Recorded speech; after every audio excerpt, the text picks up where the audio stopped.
আমার এখনই বের হতে হবে। যাওয়ার ইচ্ছে থাকলে রেডি হয়ে আসো, চাইলে পরেও আসতে পারো। নিশাত জবাব দিব তার পূর্বেই রিমি বেগম বলে উঠলেন, সময় তো আর বেশি নেই। তাহলে আলাদা যাবি কেন? দুজনে একসাথে বস, কিছু খেয়ে বের হ।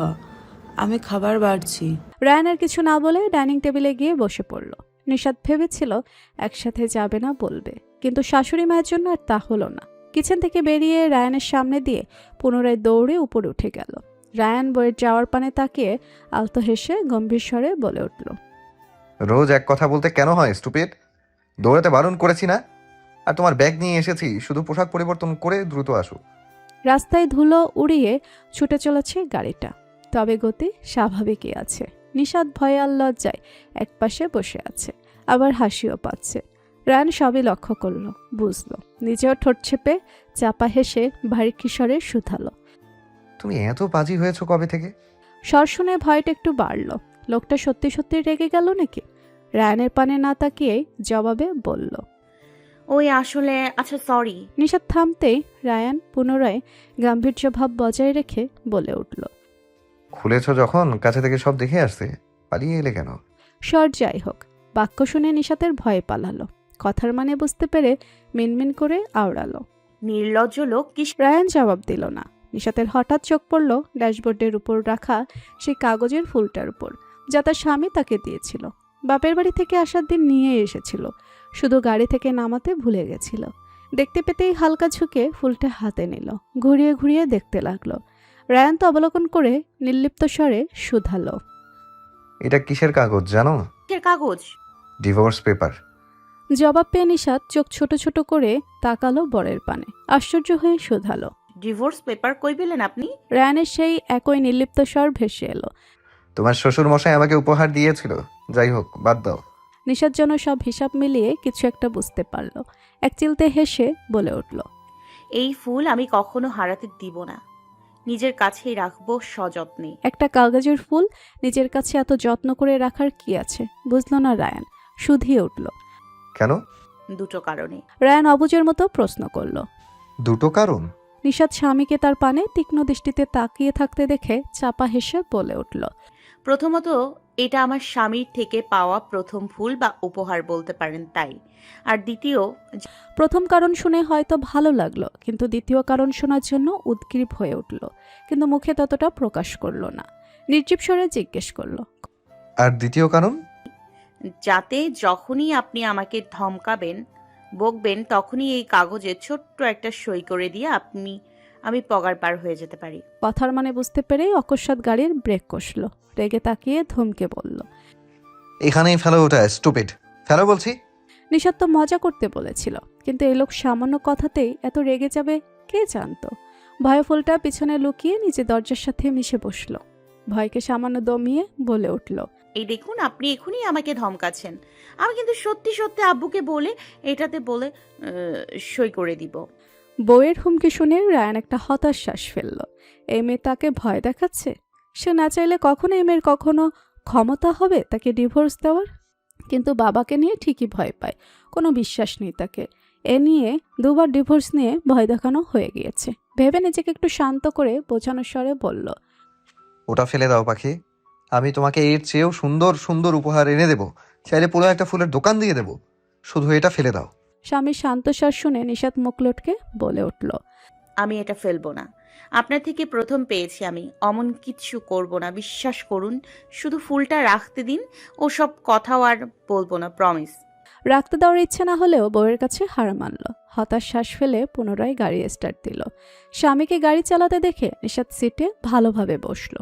কিছু মুহূর্ত পরেই কলেজের সামনে আসতেই গাড়ি থামালো রায়ান। আজ গেটের কাছে গাড়ি থামাতে দেখেই নিশাত ভুরু কুচকে শুধালো। এখানে কেন থামিয়েছেন?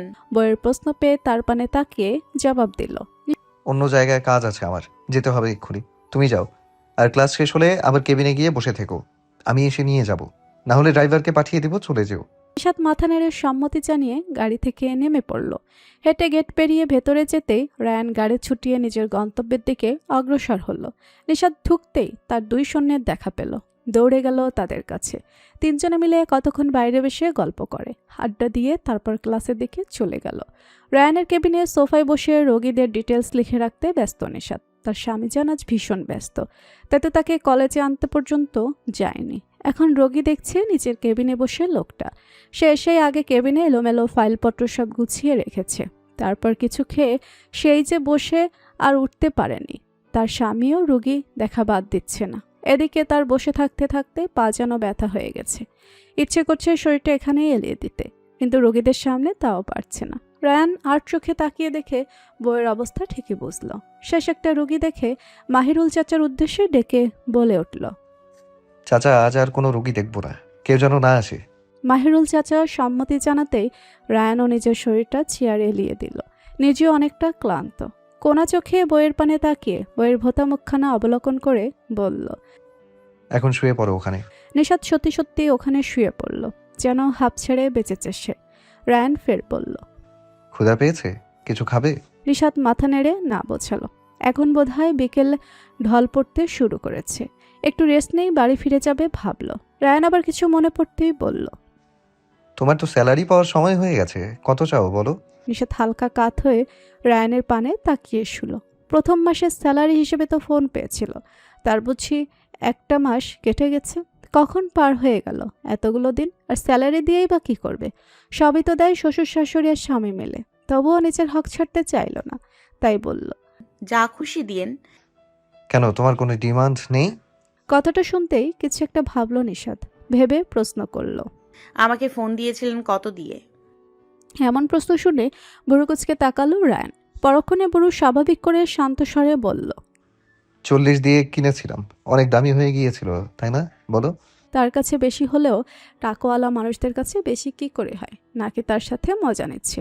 বুঝলো না, তবুও মাথা নেড়ে সায় জানালো। বউকে সায় জানাতে দেখে রায়ান হালকা ঠোঁট বাঁকিয়ে ব্যঙ্গ করে বলল, হিসেব মতো এই মাসের স্যালারি তোমার পাওয়া উচিত নয়, কিন্তু কি করব বলো? আব্বু আমার আপন বউটাকে আমার অ্যাসিস্ট্যান্ট বানিয়ে দিল, এখন টাকা না দিয়ে উপায় আছে বলো? স্বামীর ব্যঙ্গ বুঝিয়েও ভ্রুকুটি করে তাকালো স্বামীর পানে। 2 টাকা দিয়ে লোকটা খোটা দিচ্ছে নাকি? তাহলে লোকটাকেও বুঝিয়ে দিবে আপন বউ অ্যাসিস্ট্যান্ট হলে আরও কত কিছু করতে হয়। প্রথম মাসে 40 দিয়েছে, কিন্তু এই মাসে যদি 80 না নিতে পারে তাহলে তার নামও নিশাত নয়। ভেবেই উঠে দাঁড়ালো। আলতো হেসে স্বামীর পানে এগিয়ে গেল। নিশাতকে পুনরায় সকালের মতো কাছে এগিয়ে আসতে দেখে রায়ান ভেবাচেকা খেয়ে বলে উঠল, এই বে, তুমি আবার আমার দিকে এগিয়ে আসছো কেন? আবার কি খোলার পায়তারা করছো? হ্যাঁ, নিশাত এসব কথা পাত্তা দিল না। বিরক্ত স্বরে বলল, ধুর মিয়া, সকালে একটু টাওয়াল খুলে দিয়েছি বলে কি ভাবছেন? এখন আপনার প্যান্ট খুলতে আসছে? আমার বুঝি শরম নাই? বইয়ের বিরক্তিকর আর লজ্জিত জবাব পেয়ে রায়ান পুনরায় রসাত্মক গাঢ় স্বরে বলল, তবে তুমি চাইলে প্যান্ট খুলতেই পারো পাখি, আমি মাইন্ড করব না, কিন্তু মাথায় রেখো এখানে খুললে টাইম কিন্তু কম পাবে বউ পাখি।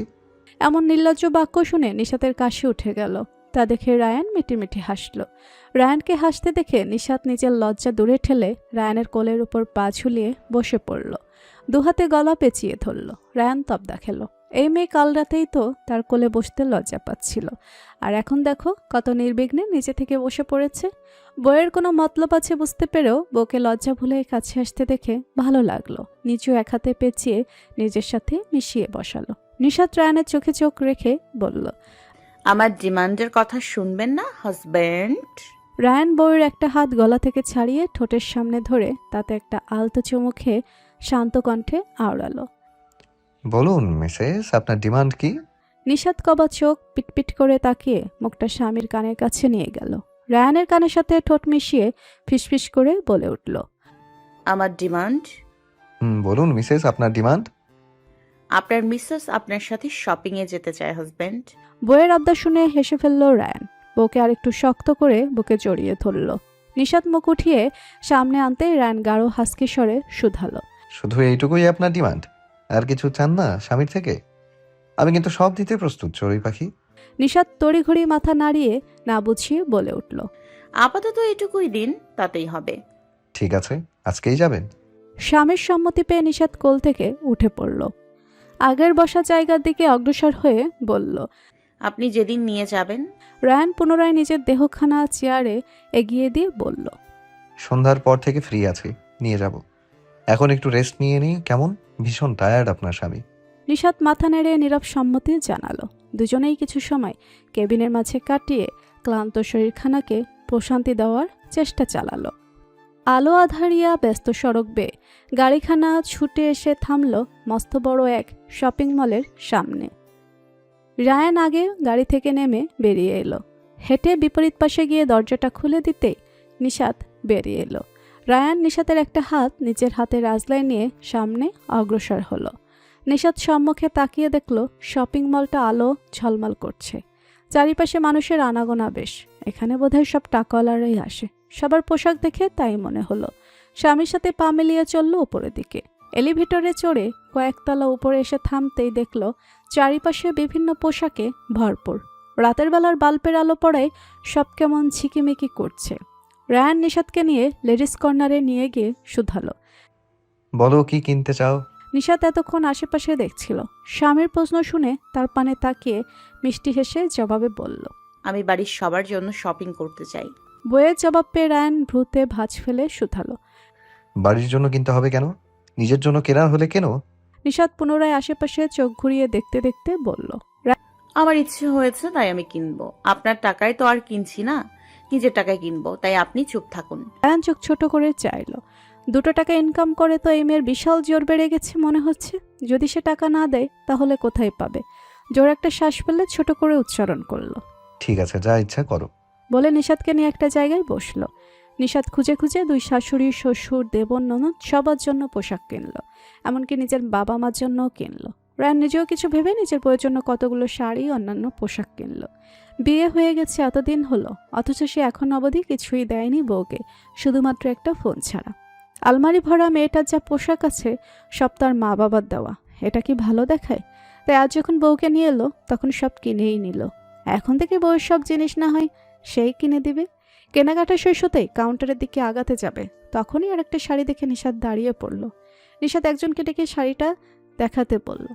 এত কেনাকাটা করার পরে নিশাতকে পুনরায় দাঁড়াতে দেখে রায়ান বিরক্ত হলো। এমনিতেই এ দোকান থেকে ও দোকান করতে করতে এখন তার পা ব্যথা হয়ে গেছে। অথচ বউটা তার কত শক্ত, আর স্বামীর কথা একবারও ভাবছেও না। ভেবে বিরক্তিকর শ্বাস ফেলল।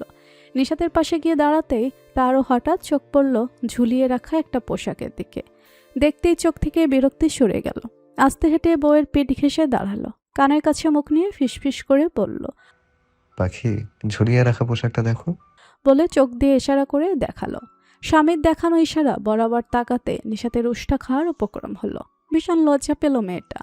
একটা খোলামেলা নাইটি ঝুলিয়ে রাখা, তার স্বামী এসব নিতে চাইছে নাকি ভেবেই নিচেও ফিসফিস করে বলে উঠল, খবরদার, যদি ওই পোশাক কেনার কথা বলেছেন তো আমি সত্যি সত্যি আপনার মুখ ভেঙে দিব।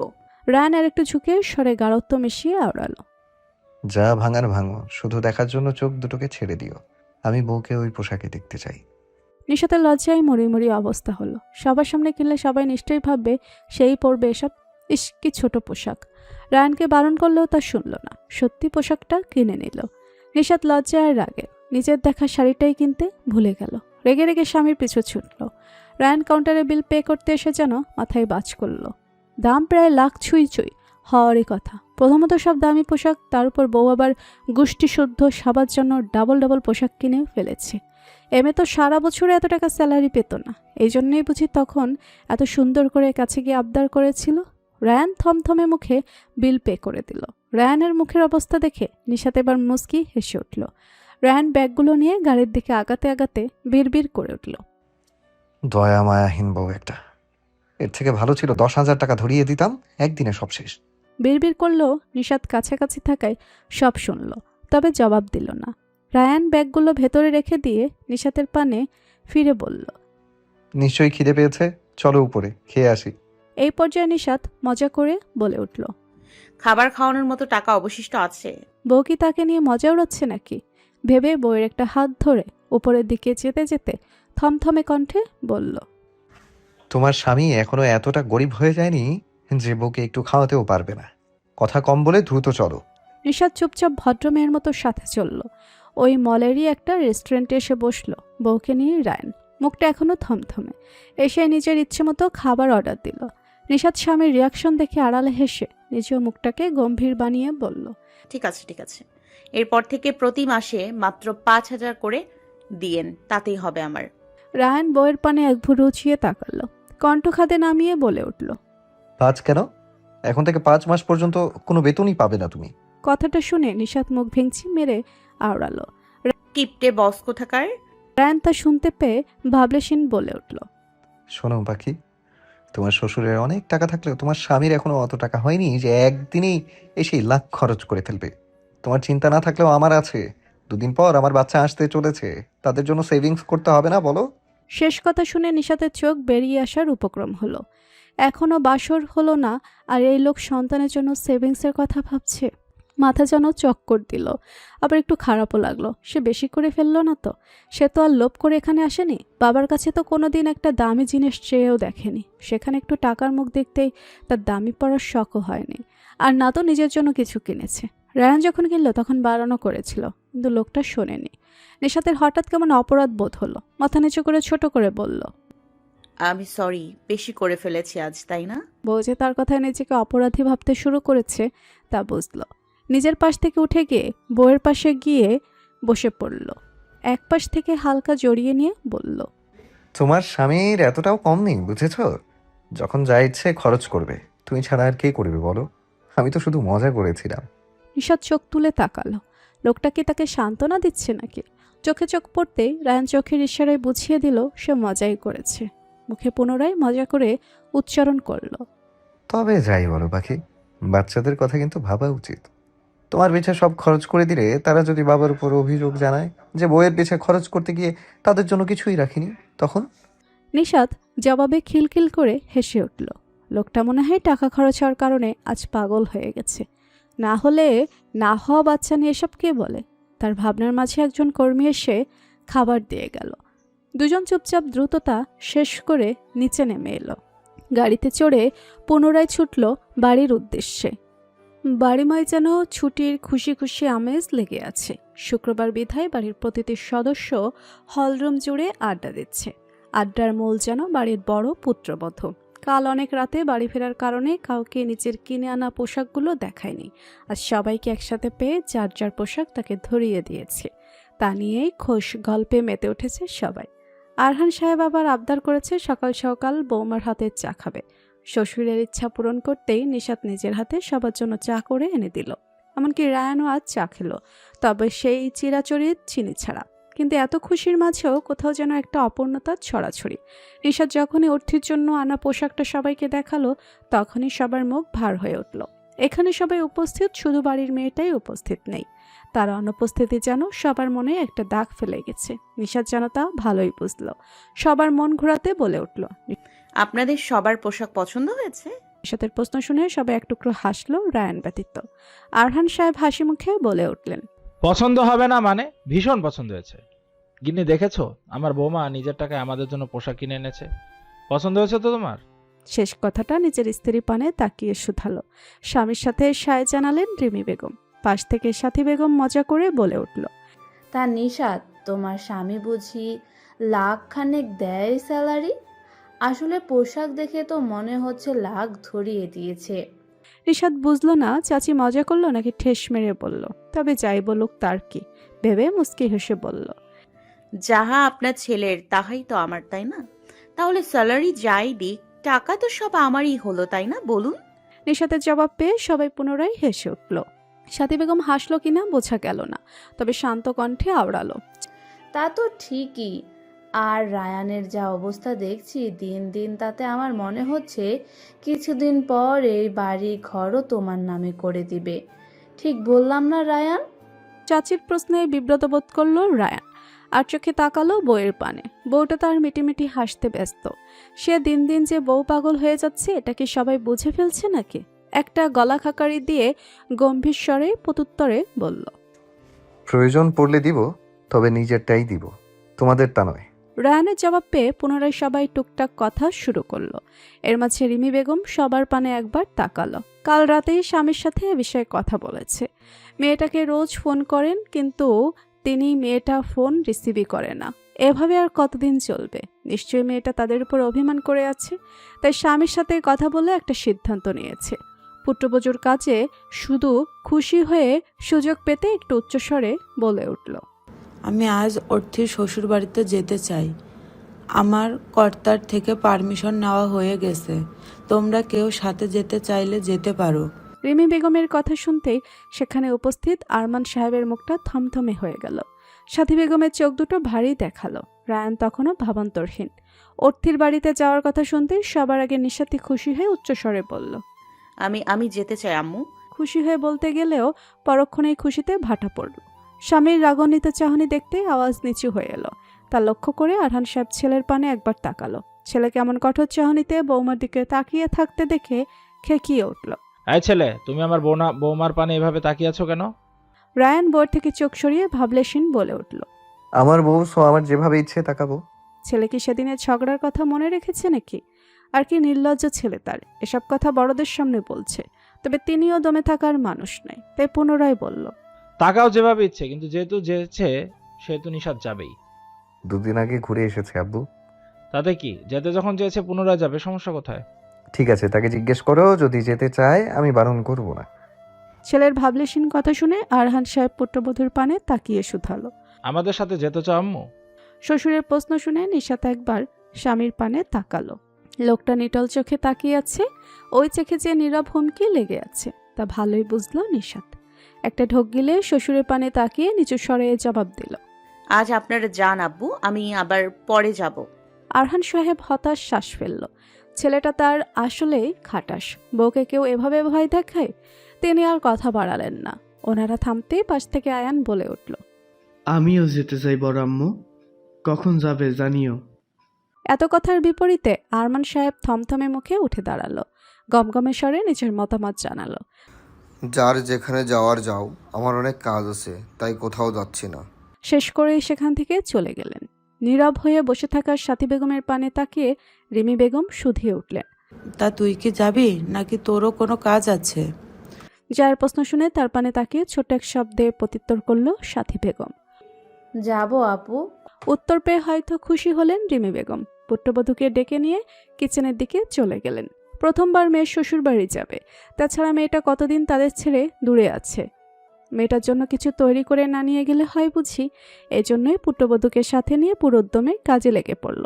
সাথী বেগম রুমে প্রবেশ করতেই দেখল স্বামী তার বিছানার একপাশে একটা ফোন হাতে নিয়ে বসে আছেন। সাথী বেগম একটা দীর্ঘশ্বাস ফেললেন। এগিয়ে গেলেন আলমারির দিকে। সেখান থেকে কিছু বের করে বিছানায় রাখলেন। সেগুলো গুছিয়ে রাখতে রাখতে হঠাৎ আওড়ালো। কোনো কাজ তো নেই, মেয়েটাকে একবার দেখতে গেলেও পারতে। নিজের যেতে ইচ্ছা হচ্ছে, যাও, আমার পিছে লাগতে আসবে না। প্রত্যুত্তরে স্বামীর গমগমে গলা শুনে সাথী বেগমও রাগত্ব স্বরে বললেন। হ্যাঁ, মেয়েটা তো আমার একারই, তা আমাকেই তো যেতে হবে। তোমার কি আর কোনো চিন্তা আছে যে মেয়েটা একদিনেও ফোন ধরছে না? কেমন আছে মেয়েটা? স্ত্রীর রাগান্বিত স্বর শুনে হাতের ফোনটা রেখে দিয়ে স্ত্রী পানে তাকিয়ে চিবিয়ে চিবিয়ে বলল। কি বলতে চাও? ও আমার মেয়ে না? আমার ওর জন্য চিন্তা হয় না? আর ওখানে গিয়ে কি দেখব? মেয়েটা আমার অনেক কষ্টে ডুবে আছে। এসব তোমার দেখার ইচ্ছে হলে যাও। বিয়ে তো হয়েই গেছে, এখন ভালো থাকুক আর কষ্টেই থাকুক, কিছু করার আছে? বিয়ে তো ভেঙে দিতে পারি না। পারবা মেয়েকে নিয়ে আসতে? তাহলে এত জেদ দেখাচ্ছ কেন? স্ত্রী হয়তো সঠিক কথা বলেছেন, কিন্তু আরমান সাহেব মানলেন না। থমথমে কণ্ঠে আওড়ালেন। বিয়ে ভেঙে দিতে হবে না। যেদিন সমস্যার সম্মুখীন হবে, বাস্তবতা বুঝবে, তোমার মেয়ে সেদিন এমনিতেই ওই ছেলেকে ছেড়ে চলে আসবে। স্বামীর কথা ঠিক পছন্দ হলো না। ছেলেটা গরিব বলে হয়তো তিনিও পছন্দ করেন না, তাই বলে মেয়ে ডিভোর্সি ট্যাগ পাক এটা তিনি কখনোই চান না। তিনি ভরাট স্বরে শুধালেন। তো কি চাও? মেয়েটা একদিন ছেলেটাকে ছেড়ে দিয়ে ডিভোর্সি ট্যাগ লাগিয়ে ঘুরে বেড়াক? ডিভোর্স হলে হবে আমার মেয়ে। ওখানে থেকে কষ্ট পাওয়ার চেয়ে এটাই ভালো। তখন আমি ওকে আরও ভালো জায়গায় বিয়ে দিব। ভারী স্বরে এমন উত্তর শুনে সাথী বেগম রেগে উচ্চস্বরে বলে উঠলেন। মেয়েটা আমার ঠিক কাজ করেছে ওখান থেকে চলে গিয়ে, নয়তো তোমার মতো কাউকে কপালে জুটলে মেয়েটার সুখের মুখ দেখা লাগতো না। আরমান সাহেব রেগে উঠে দাঁড়ালেন। নিজে উচ্চস্বরে বললেন। আচ্ছা, তোমার মনে হয় আমার সাথে থাকতে ভীষণ কষ্ট হয়? তা থেকেও কেন? যাও, এখনই চলে যাও। হ্যাঁ, তুমি তো এটাই চাও যে আমি চলে যাই আর তুমি নিজের মতো চলতে পারো, পরনারীদের সাথে মেতে থাকতে পারো। অসভ্য মহিলা, জীবনটা একেবারে শেষ করে দিল। বইয়ের কথার পিঠে উপরোক্ত কথা বলে গমগম করতে করতে চলে গেলেন রুম থেকে বেরিয়ে। হয়তো ছুটির দিনে এভাবে ঝগড়া করে কাটিয়ে দেওয়ার মুড উনার নেই। আরমান সাহেব যেতেই সাথী বেগম বসে পড়লেন বিছানায়। চোখ দুটো ভরে উঠল। যতই হোক, তিনি তো মা, ভুল করলেও মেয়ের জন্য খারাপ লাগে, চিন্তা হয়। রোজ কল করে কিন্তু মেয়েটা ফোনে রিসিভ করে না। শেষে রায়ানা থেকে খোঁজ দিতে হয়। মেয়েটার জন্য আজকাল তার বুকটা পুড়ে। এমন তো নয় যে তিনি মেয়েকে ভালোবাসেন না, তবে মেয়ের এমন সম্পর্ক মেনে নেওয়ার ইচ্ছে ছিল না। কিন্তু মেয়ে এখন দূরে থাকায় সব ভুলতে বসেছে। তাই নিজেও কতবার স্বামীকে বলেছে মেয়েটাকে দেখে আসুক বা গিয়ে নিয়ে আসুক, কিন্তু আরমান সাহেব তো মানতে নারাজ। এ নিয়েও তাদের মাঝে রোজ ঝগড়া চলে। তাদের সংসারটা আর 5টা সংসারের মতোই, সব ঠিক থেকেও যেন কোনো কিছু ঠিক নেই। তাদের বিয়ে হয়েছিল ভালোবেসে, দুই পরিবারই সচ্ছল ছিল, তাই কোনো পরিবার থেকে বাধা আসেনি। তবে বিয়ের পর সাথী বেগম জানতে পারেন তার স্বামীর অন্য নারীদের প্রতি দুর্বলতা আছে। তাই স্বামী এখন ভালো হলেও সন্দেহটা কমাতে পারেন না। তাছাড়া স্বামী ওনাকে খুব একটা সময় কখনো দেন না। দুজনের মাঝে আন্ডারস্ট্যান্ডিংটা খুব কম, কেউ কাউকে বুঝতে পারে না। আরমান সাহেবও এসব কথা রোজ শুনতে শুনতে বিরক্ত হয়ে গেছেন। শুধু স্ত্রীর দোষটাই খুঁজে পান, কখনো স্ত্রীকে বোঝার চেষ্টা করেন না। ছেলে মেয়েদের ভালোবাসে ঠিক, কিন্তু কখনো তাদেরও ঠিকমতো সময় দিয়ে দেখে না। বাড়ির দুই ভাই যেন ঠিক দুই মেরুর, এজন্যই সাথী বেগমের বেশি খারাপ লাগে। তার বড় জায়ের মতো তার ভাগ্যটা কেন হয়নি, এ নিয়ে হাজার অভিযোগ। কিন্তু নিজেও কখনো স্বামীকে বুঝিয়ে বলার চেষ্টা করেনি বা নিজের স্বামীকে বোঝেনি। এভাবেই চলছে ওনাদের সংসার। তবে একটা জিনিস কখনোই ঝগড়া বাড়ির কারো সামনে বা ছেলে মেয়েদের সামনে করেন না। তবুও ছেলেমেয়েরা যেন সবকিছু জেনেই বসে আছে। ভেবে আরও এক ফোঁটা অশ্রু গড়ালো কপাল বেয়ে। হাতের পিঠে চোখ মুছে উঠে ফ্রেশ হতে চলে গেলেন। মেয়ের বাড়ি যাওয়ার জন্য তৈরি হতে হবে তো। আরহান সাহেব, আয়ান, রিমি বেগম আর সাথী বেগম, এই 4 জনই যাবে অর্থীদের বাড়িতে। সবাই রেডি হয়ে নিচে আসলো। রায়ান আর আয়ান মিলে গুছিয়ে রাখা সব ব্যাগপত্র ডিকিতে তুলে রাখলো। সবার যাওয়া দেখে নিশাতের মন খারাপ হলো। তার লক্ষ্য করে রিমি বেগম পুত্রবধূর কাছে এগিয়ে এসে বললেন, তুমি চাইলে যেতে পারো আমাদের সাথে, আমি রায়ানের সাথে কথা বলে নিচ্ছি, যাবে? নিশাত মুখ লটকে ডানে বামে মাথা নাড়িয়ে বোতা মুখে আওড়ালো। আমি গেলে আপনার ছেলে পরে আমাকে বকবে, আপনারাই যান। পুত্রবধূর জবাব শুনে হাসি পেল রিমি বেগমের, তবে হাসলেন না। সাবধানে থাকতে বলে নিচে গিয়ে গাড়িতে চড়ে বসলেন। আরমান সাহেব উঠে বসতেই আয়ান তার ভাইকে বিদায় জানিয়ে গাড়ি ছুটালো। গাড়ি চক্ষুর আড়াল হতেই রায়ান এগিয়ে এসে দাঁড়ালো বইয়ের নিকটে। বউয়ের যে মন খারাপ তা ভালোই জানে। বইয়ের মন ঠিক করতে মজা করে বলে উঠল, ফাঁকা বাড়ির ফায়দা উঠানো প্রয়োজন বলো পাখি? কথার মানে বুঝতে পেরে নিশাত হালকা রাগত্ব স্বরে উচ্চারণ করলো। অসভ্য ডাক্তার। বলেই সেখান থেকে যাওয়ার জন্য পা বাড়াতে গেলেই রায়ান তার একটা হাত টেনে ধরল। কোনো কথা ছাড়াই বউকে পাজা কোলে তুলে নিয়ে বাড়ির দোরগোড়ায় বিধায় নিশাত লজ্জা পেয়ে কিছু বলবে, তার পূর্বেই রায়ান শান্ত স্বরে বলে উঠল, আজ না হয় আমি আমার বউয়ের পদযুগল হলাম, ঠিক আছে পাখি? নিশাত আর বাদ সাধল না, দুহাতে স্বামীর গলা পেঁচিয়ে ধরল। রায়ান সম্মতি পেয়ে ওপরের দিকে যাওয়ার জন্য পা বাড়ালো। নিশাত স্বামীর মুখ পানে তাকিয়ে মিষ্টি হেসে শুধালো, আপনি এত ভালো হয়ে গেলেন কেন? রায়ান এক ভুরু উঁচিয়ে তাকালো, গলার স্বর নরম করে শুধালো, আমি খারাপ ছিলাম বুঝি? আগে তো বেশ গম্ভীর ছিলেন, কিন্তু আজকাল আপনাকে মাঝে মাঝে হাসতে দেখা যায়। দিন দিন বেরসিক থেকে রসিক হয়ে যাচ্ছেন, তাই বললাম। নিশাতের কথার পিঠে আলতো হাসি উপহার দিল রায়ান। একই স্বরে আওড়ালো, হয়তো আরও দেখতে পাবা, তবে সব শুধুই তোমার জন্য। কিন্তু ভুল করে দেখো একবার, আমার থেকে খারাপ কেউ হবে না, বলে দিলাম। ভালো কথার মাঝে এমন হুমকি শুনে নিশাতের মুখটা ফ্যাকাশে হয়ে এলো। মুখ লটকে বলে উঠল, আমার দলে আব্বু আম্মু আছে, আপনি একবার বকেই দেখেন না। তুমি আমার রাগ সম্পর্কে জানো না চড়ুই পাখি, তাই ভালো হয় দল না বানিয়ে স্বামীর কথা মেনে চলার চেষ্টা করো। বিপরীতে নিশাত মুখ গোমরা করে পড়ে রইল স্বামীর বুকে। নিজেদের রুমে এসে বইয়ের কপালে আলতো চুমু খেয়ে তাকে কোল থেকে নামিয়ে দিয়ে বলল, চলো তোমার ইচ্ছা পূরণ করার কাজে নেমে পড়ি। স্বামীকে সাহায্য করো বউ পাখি। নিশাতের ভুরু কুচকে এলো। কি ইচ্ছে পূরণের কথা বলছে? পরক্ষণে রায়ানকে লাইব্রেরি রুমে যেতে দেখে সব যেন বুঝতে পারল। রায়ান এতদিন সময় পায়নি বিধায় এসব করতে পারেনি। আজ ফিরে বিদায় নতুন করে লাইব্রেরি রুম সাজাতে ব্যস্ত হলো। বই রাখা আলমারিগুলো রুমের কর্নার বরাবর সাজিয়ে রাখলো। রুমে রাখা কাউচটা জায়গা পরিবর্তন করে দরজার পাশ বরাবর রাখলো। নিশাতের পড়ার টেবিল এনে মাঝ বরাবর রাখলো, যাতে পড়ে বসলেন যে পাশে থাকবে, শুধু বই নজরে পড়বে। সমস্ত বইপত্র নতুন করে সাজিয়ে গুছিয়ে রাখলো। এসব করতে দুপুরে এসে ঠেকলো সময়। কাজ শেষ করে বউকে পেছন থেকে জড়িয়ে ধরে কাঁধে থুতনি ঠেকিয়ে শুধালো। পছন্দ হয়েছে আপনার মিসেস? নিশাত কথা বলতে ভুলে গেল খুশির ঠেলায়। তার কতদিনের স্বপ্ন এমন একটা রুম হবে যেখানে শুধু বই আর বই হবে। নিজের না হোক স্বামীরটা পেয়ে সে মহা খুশি। মনটা খুশিতে নেচে উঠল। ঘুরে স্বামীকে শক্ত করে জড়িয়ে ধরল। বইয়ের মনোভাব বোধহয় বুঝলো রায়ান। সে নিজেও শক্ত করে জড়িয়ে নিয়ে মজার স্বরে আওড়ালো। এমনভাবে জড়িয়ে ধরলে তো কন্ট্রোল করা কষ্টকর হয়ে যাবে পাখি। তারপর কি করবে তুমি? নিশাত লজ্জায় আর একটু শক্ত করে জড়িয়ে ধরে বলল।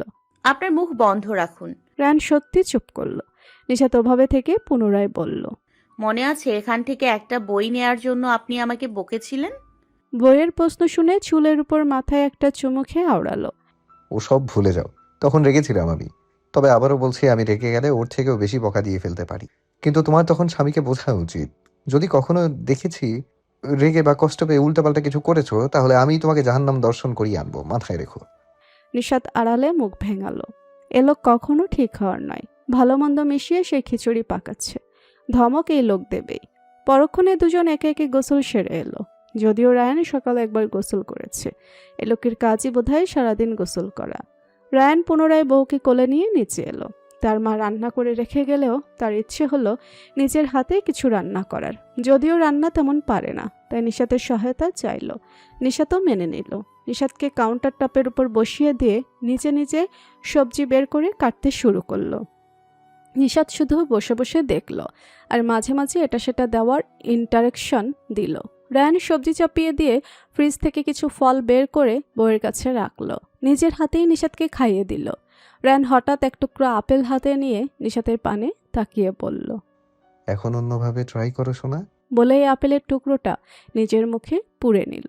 নিশাত অবাক হয়ে তাকাতেই চোখ দিয়ে ইশারা করলো খেতে।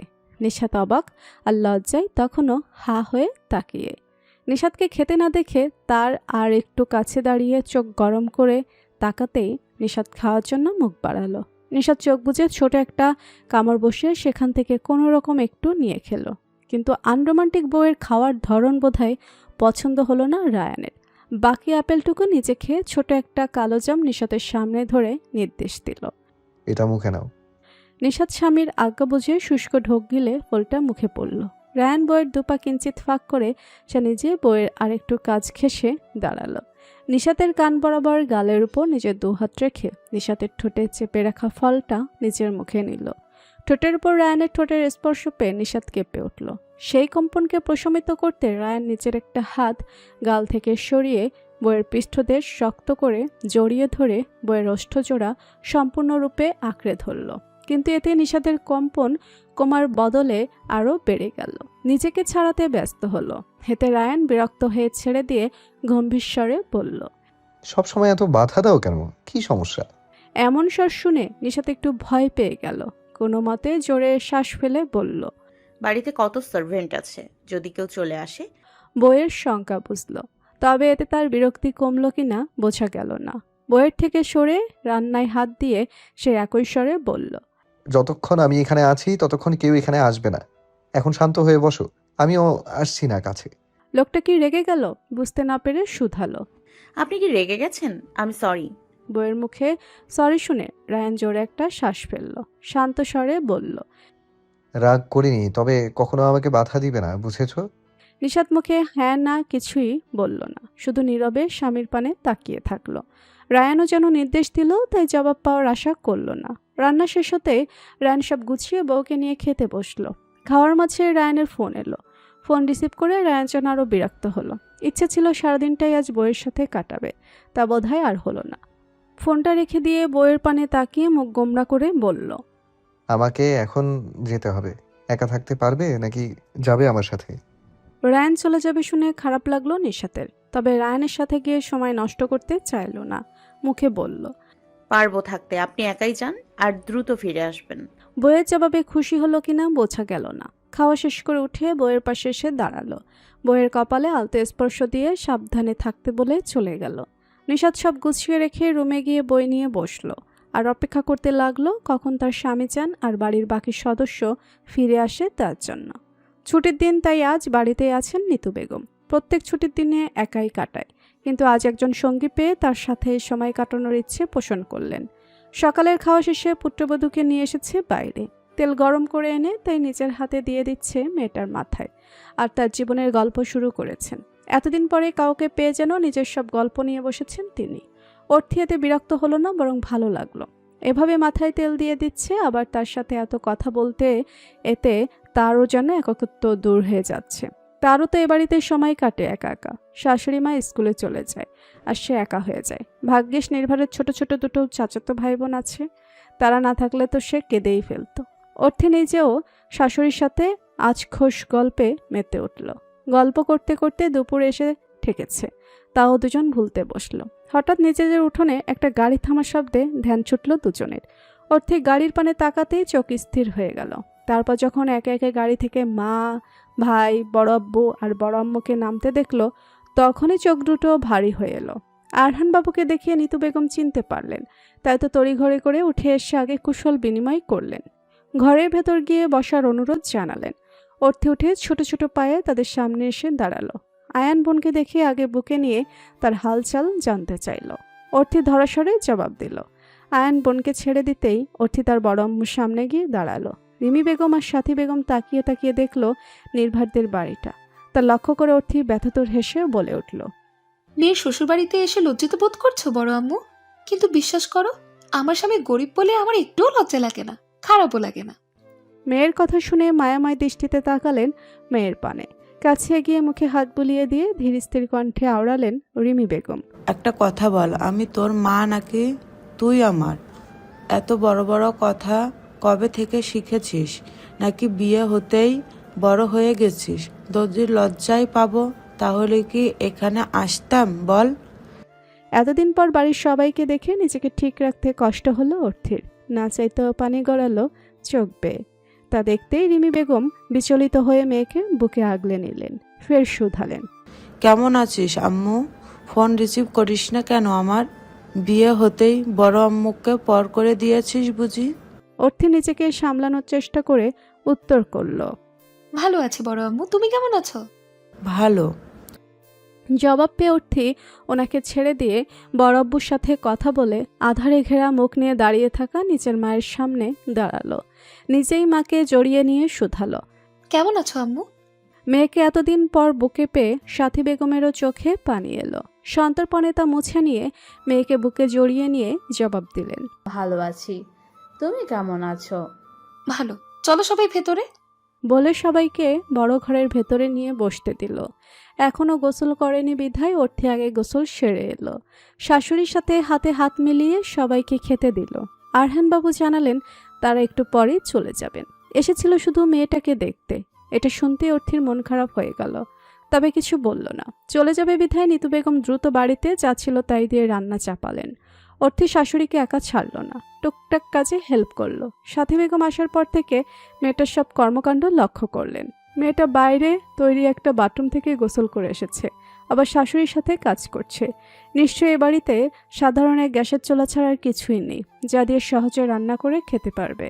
আর না আছে এ বাড়িতে এসি। সাধারণ একটা বাড়ি, যার সব কিছুই সাধারণ, কিন্তু মেয়েকে দেখে মনে হলো না যে এখানে সে খারাপ আছে। তবুও মায়ের মন যেন কোথায় একটা খারাপ লাগলো। নিশ্চয়ই তার মেয়েটার অনেক কষ্ট হয়, কিন্তু মুখ ফুটে বলে না। তার নরম মনের মেয়েটা কবে এত শক্ত কর্মঠ হয়ে উঠল ভেবে সাথী বেগমের চোখ পুনরায় ভরে উঠল। মেয়ে যখন অনেকটা পর শাশুড়িকে ছেড়ে তাদের কাছে এলো, তখনই সাথী বেগম মেয়েকে দেখতে পেয়ে বলে উঠলেন, তুমি আমাদের সাথে বাড়ি ফিরে চলো। মায়ের মুখে বাড়ি ফেরার কথা শুনে বুকে রক্তক্ষরণ শুরু হলো অর্থীর। ভারাক্রান্ত মন আরও ভারাক্রান্ত হয়ে গেল। এমনিতেই নির্ভর ফোন করে জানিয়েছে এই সপ্তাহে বাড়িতে আসবে না। এত ঘন ঘন বাড়িতে এলে পড়াশোনা করবে কখন? অর্থী বুঝলেও মনকে বোঝাতে ব্যর্থ, তাই নিয়ে মন খারাপ। আবার বাড়ির লোক হঠাৎ এলো, কিন্তু বাবা এলো না, তা দেখে আরও মন খারাপ। তার মাঝে মায়ের এমন বাক্য যেন মেয়েটাকে ভেঙে দিল। আর বিয়ের এতদিন হয়ে যাওয়ার পরে এসব কথা বলার কি কোনো মানে আছে? ভেবে স্বরে একটু কঠোরতা ফুটিয়ে জবাবে বলল। আমি কোথাও যাব না নির্ভরকে ছেড়ে। ভুল করেও এসব আর বলবে না। মেয়ের স্বর শুনে বুঝতেন মেয়েকে কিন্তু কষ্ট দিয়ে ফেলেছেন, কিন্তু মেয়েটা যা বুঝেছে তিনি তা বলেননি, তাই সংশোধন করে পুনরায় বলল। তুমি ভুল ভাবছো, আমি তোমার স্বামীকে ছাড়তে বলিনি, শুধু বলেছি এখান থেকে আমাদের বাড়িতে গিয়ে থাকো। ছেলেটা যদি চাকরি পায় তখন না হয় তার কাছে গিয়ে থেকো, এখানে থাকার দরকার নেই। অর্থিবোধের সব বুঝল, স্বরটাকে পুনরায় নরম করে জবাব দিল। বলেছিলাম না, ভিক্ষা করে খেতে হলেও খাবো, তবু তোমাদের দ্বারস্থ হব না। ভেবো না, আমার শ্বশুর বাড়িতে আমি খুশি নই। যা আছে আমার স্বামীর, আমি তাতেই খুশি। তোমার আমাকে নিয়ে চিন্তা করতে হবে না। মেয়ের কথার বিপরীতে কি বলবে বুঝলেন না সাথী বেগম। সেদিনের কথায় মেয়েটা এত কষ্ট পেয়েছে বুঝি যে এখনও তা ভুলতে পারেনি, তবুও নিম্নস্বরে শুধালো। তাহলে তুমি আর ও বাড়িতে যাবে না? যাব না কেন? অবশ্যই যাব। যেদিন বাবা সহ তোমরা সবাই আমার স্বামীকে মেনে নেবে, তখন ঠিকই বেড়াতে যাবো আম্মু। এত ভেবো না। সাথী বেগম ব্যতীত সবাই এতক্ষণ নীরব দর্শক হয়েছিল। এইবার আরহান সাহেব কথা বলে উঠলেন। চিন্তা করো না আম্মু, নির্ভরকে সবাই মেনে নিয়েছে। শুধু তোমার আব্বুকে একটু সময় দাও, সেও মেনে নেবে। প্রত্যুত্তরে আলতো হাসলো অর্থি।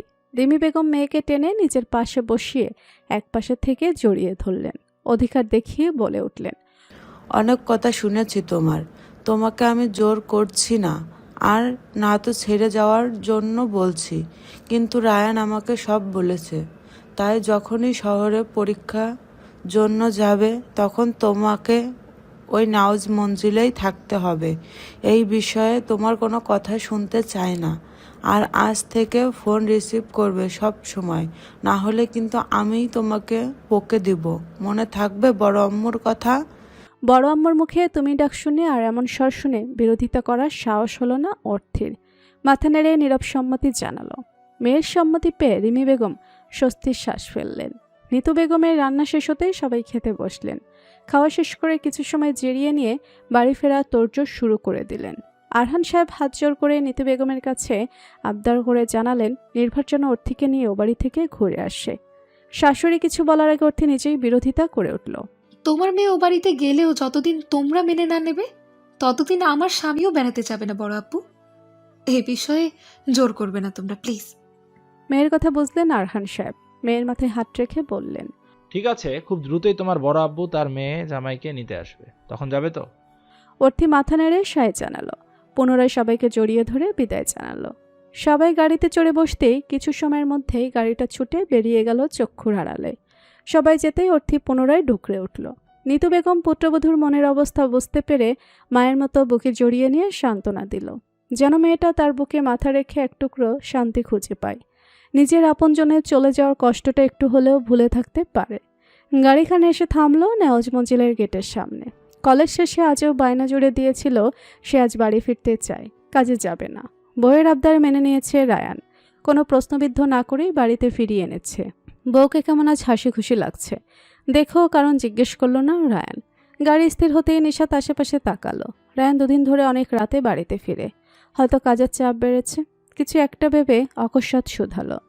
আপনার কি আজও অনেক কাজের চাপ আছে? অনেক রাতে বাড়ি ফিরবেন বুঝি? রায়ান হাত বাড়িয়ে বইয়ের মুখে পড়া ছোট ছোট চুলগুলো সরিয়ে কানের পাশে গুজে দিয়ে শান্ত স্বরে বলল। জানি না কখন ফিরতে পারবো, কাজের চাপ একটু আছে। কেন? নিশাত জবাব পেয়ে পুনরায় কিছু ভেবে প্রফুল্ল মনে আবদার করে উঠল। আজ একটু দ্রুত ফিরবেন। এত সুন্দর আবদার রায়ানের ফেরাতে ইচ্ছে করল না, তবুও কথা দিতে পারল না। তবে মজার স্বরে বলল। হঠাৎ এই আবদার কেন? স্বামীকে কাছে না পেয়ে মিস করছো বুঝি? নিশাত আলতো হেসে বলল। হ্যাঁ করি তো মিস। আসবেন তো দ্রুত? আচ্ছা ঠিক আছে, চেষ্টা করব। স্বামীর প্রত্যুত্তর পেয়ে নিশাত খুশি হয়ে গাড়ি থেকে নেমে গেল। নিশাত ভেতরে যেতে রায়ানও পুনরায় গাড়ি নিয়ে ছুটে বেরিয়ে গেল। নিশাত বাড়ি ফিরে প্রথমে ফ্রেশ হয়ে খেয়ে নিল, তারপর একটু জিরিয়ে নিয়ে আয়নকে সাথে নিয়ে মার্কেটে গেল। আয়নকে সে আগেই বলে রেখেছিল, তাই আয়নও ছুটি নিয়ে বাড়ি চলে এসেছিল। মার্কেট থেকে দ্রুত কিছু প্রয়োজনীয় জিনিস কিনে বাড়ি ফিরে এলো। আয়নকে সাথে নিয়ে কিনে আনা জিনিস দিয়ে লাইব্রেরি রুমটা সুন্দর করে সাজালো। এসব করতে করতে সন্ধ্যা গড়ালো। লাইব্রেরি রুমটা তালাবন্ধ করে রেখে নিচে গিয়ে শাশুড়ির সহায়তা নিয়ে সুন্দর একটা লাভ শেপ কেক তৈরি করলো। কেকটাও সুন্দর করে ডেকোরেশন করে নিল। তারপর কেকটা নিয়ে লাইব্রেরি রুমে নিজের পড়ার টেবিলটার উপর রেখে দিল।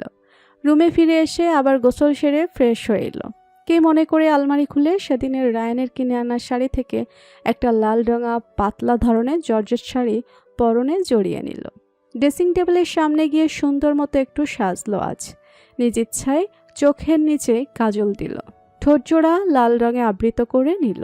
নিজেই নিজেকে আয়নায় দেখে লাজুক হাসলো। পরক্ষণে উঠে লাইব্রেরি রুমে গিয়ে আলোটা নিভিয়ে দিয়ে অন্য একটা সুইচ অন করতেই বিভিন্ন রঙের মরিচবাতির বাহারি আলোতে রুমটা ভরে উঠল। বিভিন্ন রঙের বেলুন ভেসে বেড়ালো হালকা ফ্যানের বাতাসে। কিছু তাজা ফুলের গন্ধে ভরে উঠল রুম জুড়ে। সবকিছু অবলোকন করে নিশাত আলতো হাসলো। এই সব কিছু করেছে তার স্বামীকে সারপ্রাইজ দিবে বলে। অতিথিদের বাড়ি থেকে ফেরার পর শাশুড়ির মুখে শুনেছিল রায়ানের জন্মদিনের কথা। তখনই মনে মনে এসব ভেবে রেখেছিল। তারপর কেটেছে 3টা দিন। কাল রায়ানের জন্মদিন, আর এসব তারই আয়োজন। নিশাতের ইচ্ছে সে সবার আগে তার জামাইকে সুন্দর করে উইশ করবে, আর এসব দেখলে নিশ্চয়ই তার বড়বাবু সারপ্রাইজড হয়ে যাবে ভেবে পুনরায় হেসে একটা চেয়ার টেনে বসে পড়ল। স্বামীর জন্য অপেক্ষার প্রহর গুনতে শুরু করলো। রাত 12টা পেরিয়ে আরও কিছু সময় অতিবাহিত হলো, কিন্তু রায়ানের দেখা মিলল না। নিশাতের মনটা ভার হলো। লোকটা তো বলেছিল দ্রুত আসবে, তাহলে কেন এলো না? চোখ দুটোতে ঘুম এসে জড়ো হলো। টিকতে না পেরে ওখানেই টেবিলে মাথা ঠেকিয়ে ঘুমিয়ে পড়ল। যেন ঘুমিয়ে হলেও আজ এখানে বসে স্বামীর জন্য অপেক্ষা করবে। ঘড়ির কাঁটা যখন 12টা পেরোলো তখন রায়ান নিজের কাজ শেষ করলো। টাইম দেখে মন কেমন করে উঠল। তার বউটা কত সুন্দর আবদার করে বলেছিল দ্রুত বাড়ি ফিরতে, অথচ সে এখনো হাসপাতালে পড়ে আছে। তড়িঘড়ি করে নিচে এসে গাড়িতে চড়ে বসলো। হাই স্পিডে গাড়ি চালিয়ে ছুটলো বাড়ির দিকে। রাত হওয়াতে গাড়ির আনাগোনা কম থাকায় রায়ান তাড়াতাড়ি পৌঁছালো বাড়িতে। সময় নষ্ট না করে দ্রুত রুমের দিকে গেল। তবে রুমে আসতেই ভ্রুতে ভাঁজ পড়ল। রুমে আলো জ্বালানো, অথচ বউ তার রুমে নেই। আগেই ছুটল লাইব্রেরি রুমের দিকে। দরজা পেরিয়ে সামনে চোখ পড়তেই পা দুখানা স্থির হলো। অন্যরকম সৌন্দর্যে পরিপূর্ণ লাইব্রেরি রুম দেখে চোখের চাহনি স্থির হলো। মরিচবাতির আলোতে টেবিলের উপর ঘুমিয়ে থাকা বউয়ের মুখ অবলোকন করে হৃদয় থমকে গেল। আলো আধারিয়া রুমের মধ্যে বউয়ের অন্যরকম সৌন্দর্য অবলোকন করে হৃদয় স্পন্দন তীব্র রূপ ধারণ করল। শুষ্ক ঢোক গিলল রায়ান। সমস্ত ক্লান্তি অবসাদ এক লহমায় দূর হলো মায়াবী মুখখানা দেখে। এমন করে সাজানো দেখে আর সামনে একটা কেক দেখে মনে পড়ল কাল তার জন্মদিন, বলতে গেলে আজই। এর জন্য বুঝি বউটা তাকে সারপ্রাইজ দিতে চেয়েছিল, তাহলে তার জন্য সব ভেস্তে গেল। মেয়েটা কষ্ট পেয়েছে নিশ্চয়। রায়ান দ্রুত কদম ফেলে বউয়ের কাছে গিয়ে নিচু হয়ে বসে পড়ল। আবেশিত দৃষ্টিতে তাকালো বউয়ের মুখপানে। কাছ থেকে বউয়ের ঘুমান্ত মুখখানা আর মুখের ওই মায়াভরা রূপ দেখে কপালে ঘাম জমতে শুরু করলো। মেয়েটা কি এভাবে সেজে তাকে দিশেহারার পায়তারা করছে নাকি? মেয়েটাকে জাগিয়ে তুলতে ইচ্ছে হলো না, কিন্তু না ডেকেও উপায় নেই। তাই কণ্ঠ খাদে নামিয়ে আবেগিশোরে ডেকে উঠল, পাখি, বউ পাখি ওঠো, দেখো আমি এসেছি। বেশিক্ষণ হয়নি, চোখটা লেগে এসেছিল। তাই কারো ডাক শ্রবণ হতেই চোখ মেলে তাকালো নিশাত। চোখের সামনে রায়ানকে দেখে প্রথমে নিজের ভ্রম ভাবল।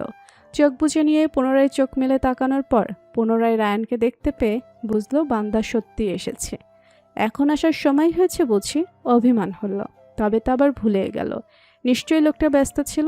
তাছাড়া এমন একটা দিনে অভিমান করতেও চায় না সে। ভেবে মাথা তুলে ঘুম সরানো স্বরে বলল, কখন এসছেন? মাত্র।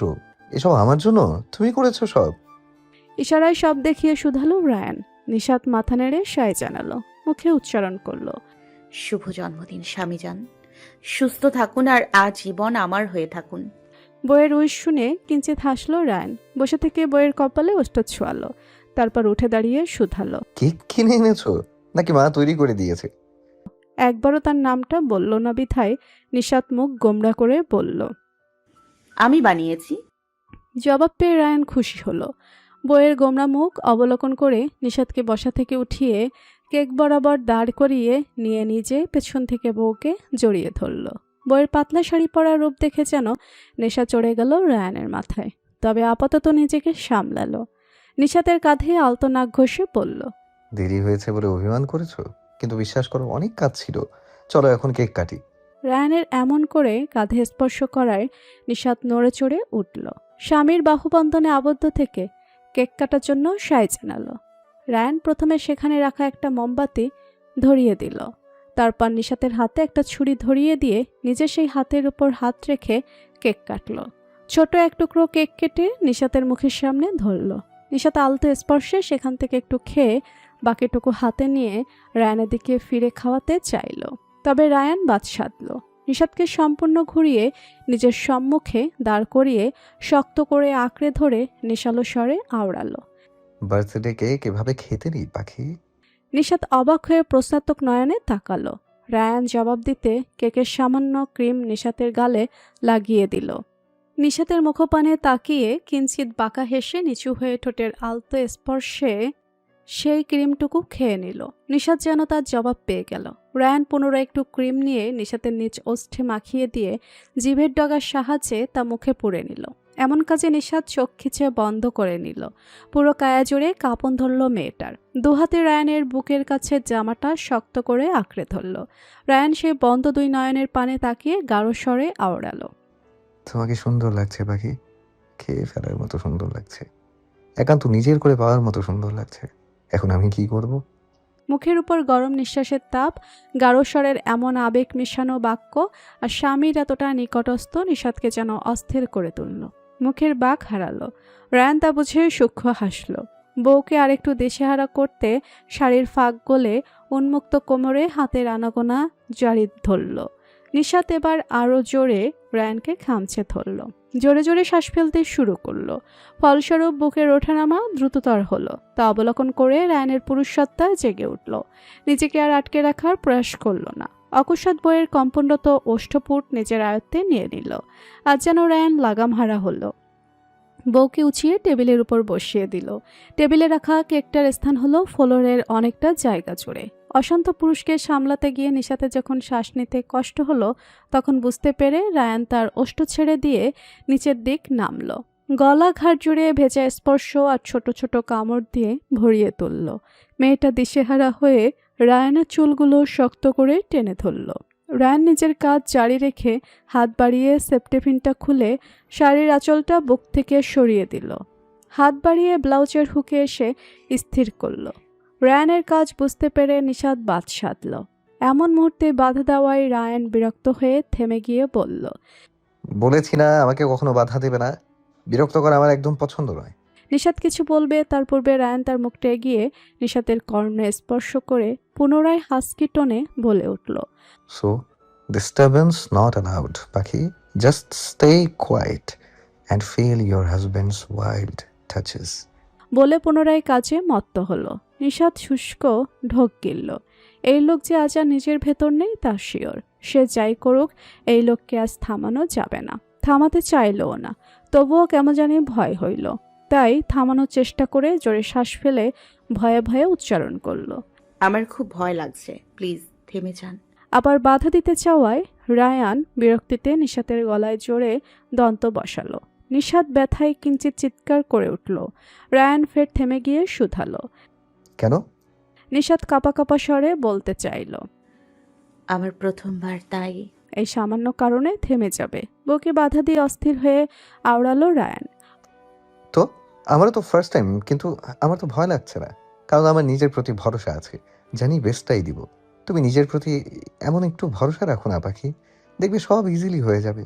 ঘন ঘন ফেলা বেসামাল নিঃশ্বাসের স্পর্শ পেয়ে আর স্বামীর অস্থির উন্মাদনা বুঝতে পেরে নিশাত আর বাধা দিল না। রায়ান দাঁড়িয়ে শাড়িটা খুলে ছুঁড়ে ফেলল কোথাও একটা। নিশাত লজ্জায় স্বামীর বুকে মুখ লোকালো।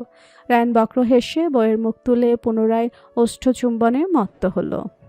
মেয়েটাকে হাতের বেসামাল স্পর্শ দিয়ে উন্মাদ করে দিল। একটা সময় নিশাত নিজের খেই হারিয়ে স্বামীর উন্মাদনায় লিপ্ত হলো। রায়ান একটু থেমে দ্রুততার সাথে আওড়ালো, জাস্ট আনবাটন মাই শার্ট হানি। নিশাত স্বামীর নির্দেশ মানতে শার্টের বোতামে হাত রাখল। ব্যস্ত হাতে বোতাম খুলে শার্টটা খুলে ফেলে দিল। রায়ান পুনরায় বউতে মত্ত হয়ে তার কোমর আঁকড়ে উঁচু করে ধরল। পায়ের গতি বাড়িয়ে অগ্রসর হয়ে ওই রুমে রাখা কাউচারটার কাছে গিয়ে স্থির হলো। বউকে সেখানে শুয়ে দিয়ে নিজের সব ভারটুকু ছেড়ে দিল তার ওপার। নিশাত কোথায় আছে বুঝতে পেরে শুধু অস্থির কণ্ঠে বলল, বেডে নিয়ে চলুন প্লিজ। রায়ান নিশাতের হাত দুটো একত্রে নিশাতের মাথার পেছনে নিয়ে নিচের এক হাতে শক্ত করে ঠেসে ধরল। উন্মুক্ত কাঁধ ঘাড় জুড়ে অসংখ্য চুমুতে ভরিয়ে দিতে দিতে অশান্ত স্বরে বলল, এটাও ছোটখাটো একটা বেড হানি, কোনো সমস্যা হবে না। একটা সময় দুজনের বাক্য শব্দ বন্ধ হলো। পরিধানকৃত বস্ত্রগুলোর স্থান হলো এখানে সেখানে। দুজন উন্মাদনায় ভেসে ওঠা যুবক যুবতী নিজেদের মাঝে ডুবে রইল। সময় বাড়ল, সেই সাথে বাড়ল রায়ানের উন্মাদনা, বেসামাল স্পর্শগুলো। মরিচবাতির টিমটিমি আলো আর কাঁচা ফুলের গন্ধে ভরে উঠল রুমটা। সেই সাথে শুধু রুম জুড়ে ভেসে উঠল দুজনের বেসামাল অস্থির নিঃশ্বাস আর মেয়েলি শীর্ণ চিৎকার। আজ আর কোনো বাধাই আটকে রাখতে সক্ষম হলো না এক প্রেমী যুগলকে নিজেদের মধ্যে হারাতে। ভোরের আলো ফুটতে শুরু করেছে ধরণীতে।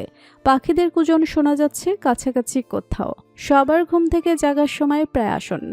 তবে দীর্ঘ রজনী স্বামীর আদরে ভেসে থাকা মেয়েটার চোখে ঘুমের রেশ দেখা মিলছে না।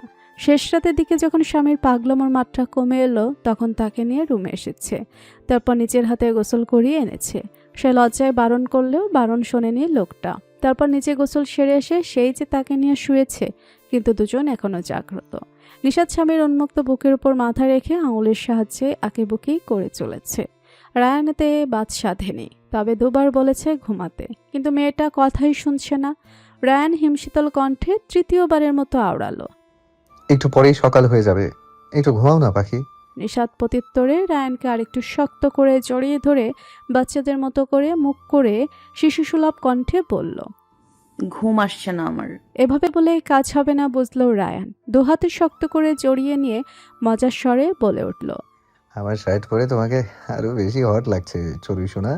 যদি নাই ঘুমাও তাহলে আবার একবার হয়ে যাক, কি বলো? নিশাত এমনিতেই লজ্জায় স্বামীর দিকে তাকাতে পর্যন্ত পারছে না। তার উপর স্বামীর এমন বাক্য শ্রবণ করে লজ্জায় আরও গুটিয়ে গেল। কোনো মতে উচ্চারণ করল, আপনার মুখ বন্ধ রাখুন প্লিজ। দুজনেই চুপ রইল। চুপ থাকলেও নিশাত যে ঘুমায়নি তা ঠিক অবগত রায়ান। অকস্মাৎ বউকে আদরের সহিত শুধিয়ে উঠল। চড়ুই পাখি, ডাক্তার হওয়া ছাড়া আর কি কি স্বপ্ন আছে তোমার? হঠাৎ এমন প্রশ্নে একটু আশ্চর্য হলো নিশাদ, তবে একটু ভেবে বলল, আর তেমন কোনো ইচ্ছা নেই। ডাক্তার হয়ে বাবার পা ঠিক করতে চাই, আম্মুকে খুশি দেখতে চাই, এইটুকুই। তবে নিজের জন্য যদি বলেন তাহলে তাহলে? তৎক্ষণাৎ স্বামীর প্রশ্ন পেয়ে আলতো হেসে জবাব দিল নিশাদ, স্বামীর সাথে দূর দূরান্তে ঘুরতে যেতে চাই। স্বামীর হাত ধরে পায়ে পা মিলিয়ে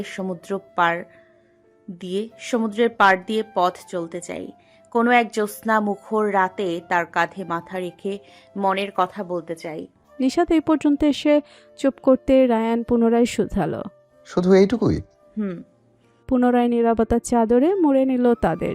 সেই নীরবতা ভেঙে নিশাদ শুধালো, সকাল তো হয়ে এলো, আপনি কি এখন ঘুমাবেন? হ্যাঁ, কেন? তাহলে আপনি আজ এক্সারসাইজ করতে যাবেন না ডাক্তার বাবু? বউয়ের প্রশ্ন শুনে কিঞ্চিত ঠোঁট বাঁকালো রায়ান। বউ যে এভাবে ঘুমাবে না তা বুঝল। অকস্মাৎ নিশাদকে বক্ষ থেকে সরিয়ে নিচে শুয়ে দিয়ে নিচে তার উপর ভর ছেড়ে দিয়ে শুয়ে পড়ল। বউয়ের গলায় মুখ গুজে দিয়ে হাসকি স্বরে বলে উঠল, দীর্ঘ রজনী আপনার সাথে মিলে অনেক এক্সারসাইজ করেছি বউ পাখি, তাই আর করার প্রয়োজন আছে বলে মনে হয় না। তবে আপনার সম্মতি থাকলে আমরা নতুন আঙ্গিকে পুনরায় শুরু করতে পারি, খুরবো পাখি। এমন করে গলায় মুখ দাবিয়ে দেওয়া গাঢ় স্বরের এমন নির্লজ্জ বাক্য আর তার মানে বুঝতে পেরে নিশাত লজ্জায় কুঁকড়ে উঠল। রাগ দেখিয়ে বলল, আপনাকে মুখ বন্ধ রাখতে বলছি না। রায়ান গলার ভাঁজে ছোট ছোট দুটো চুমুখে আওড়ালো, তাহলে আপনি চোখ বন্ধ করুন, আপনার স্বামীর ঘুম পেয়েছে, নাহলে কিন্তু আমি আবার শুরু করে দিব বা থামানবো না কোনো। এমন আদুরে হুমকি শুনে নিশাতের আর চোখে খুলে রাখার সাহস হলো না। তৎক্ষণাৎ আঁখি বুঝে নিল। রায়ান বুঝতে পেরে নিজেও ঘুমের প্রস্তুতি নিল। দুজনেই সেভাবেই জড়িয়ে থেকে একটা সময় তন্দ্রায় তলিয়ে গেল। সবেমাত্র ঘন্টা দেড়েকের একটু বেশি সময় হবে ঘুমিয়েছে দুজন।